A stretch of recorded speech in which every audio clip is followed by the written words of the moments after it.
aqui de volta com o seu videoblog sobre avaliação física. Isto dá, isto não dá. Se você gosta de avaliação postural, já domina com certeza o protocolo básico de observação, que é o protocolo visual de análise postural, onde você observa em eixos diferentes o corpo do seu avaliando. Agora, você também deve ter percebido que existe por aí a utilização um pouco mais frequente de um protocolo que usa fotografia. Esse protocolo de análise fotográfica da postura, na verdade, não é uma novidade. Ele se chama fotogrametria de curta distância. A fotogrametria, ela migrou de áreas como a área da cartografia para a área médica. E na área médica, ela recebeu um outro nome: bioestereometria com câmeras não métricas. Então o processo que nós falamos tem esse nome enorme. E se você parar para pensar, na verdade, é a análise do corpo do seu avaliando, procurando as dimensões e as proporções dele, compondo uma avaliação postural. Existem N vantagens desse processo. A vantagem sempre é a maior manutenção da informação, porque a foto consolida essa informação e ela fica arquivada. O maior tempo, o tempo necessário de análise à postura do seu avaliando, sem que o exponha excessivamente neste mesmo tempo correspondente. A vantagem de comparação de épocas diferentes. Então você vai me perguntar: Márcio, é muito interessante o protocolo de bioestereometria, não é? Com certeza é. Só que existe a necessidade de um conceito ser redimensionado nesse processo. A primeira coisa importante é entender qual é o processo exato da bioestereometria. Porque nós estamos fazendo, em última instância, a conversão de uma imagem tridimensional numa imagem bidimensional. E como vocês sabem, esse processo de planificação ou processo de linearização de um objeto sofre várias interferências. E o protocolo, para que você consiga ter sucesso neste processo, ele é um pouquinho mais complicado do que parece. A primeira coisa importante de se saber é que quando você traz um objeto do universo 3D para o universo 2D, muitas deformidades podem acontecer, muitas alterações podem acontecer. Nós trabalhamos num eixo imaginário de x, y e z, mas na verdade a profundidade de cada objeto é dada apenas pela luz e pela sombra que é captada neste processo. Como vocês podem perceber, com luz e sombra, nós podemos ter uma série de imagens criadas e que são possíveis num ambiente 3D virtual, mas que jamais seriam possíveis na vida real. Então espera aí.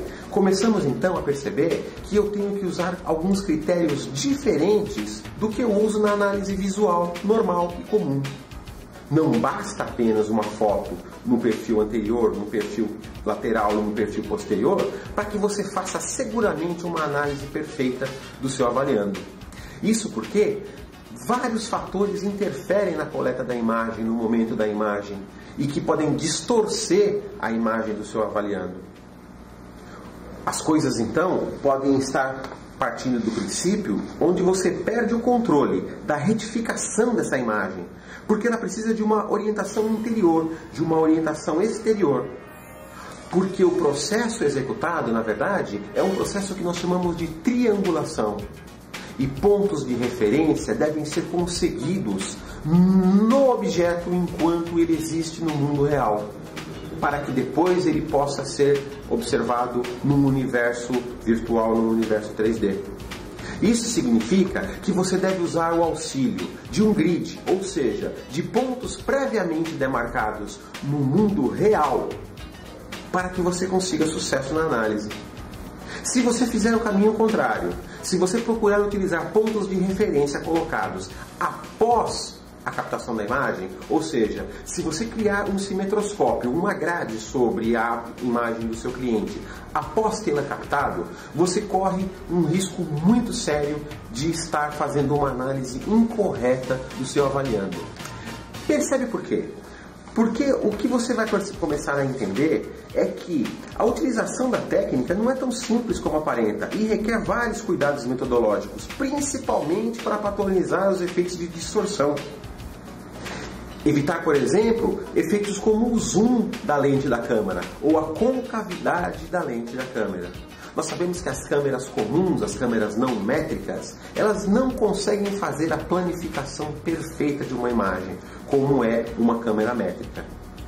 Os efeitos principalmente que podem ser causados são efeitos onde alguma parte do corpo pode ampliar-se em relação à outra. Esse tipo de distorção pode ser eliminado pela distância e pelo paralelismo da máquina junto ao sujeito.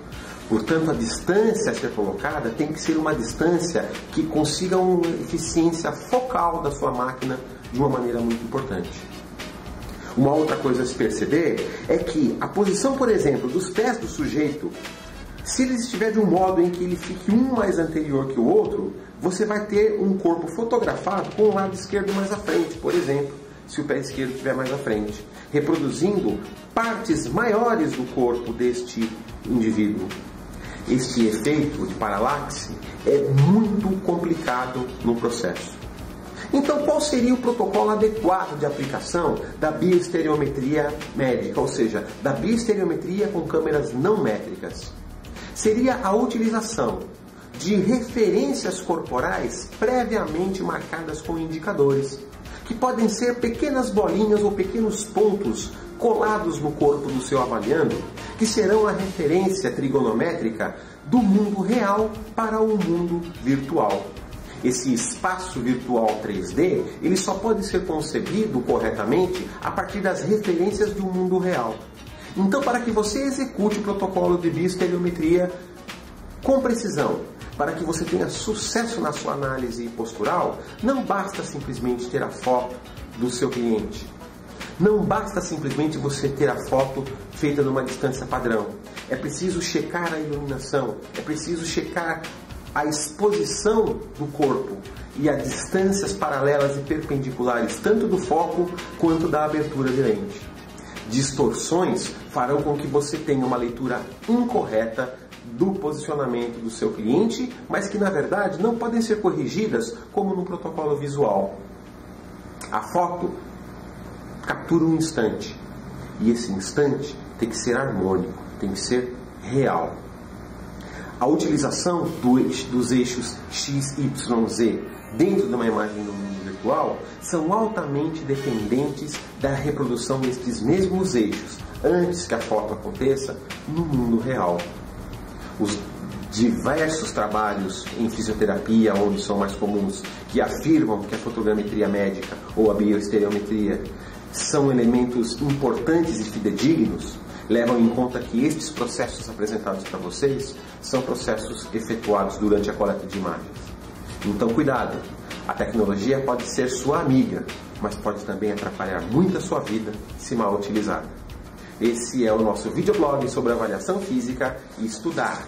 Isto não dá, compartilhando a experiência. Até breve!